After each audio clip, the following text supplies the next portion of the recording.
It yummy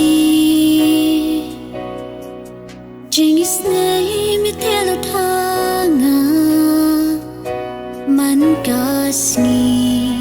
Haling hok ti chumi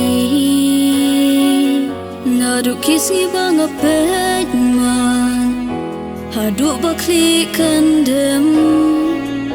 Ungan roi jam Ya Jinglehbha u Blei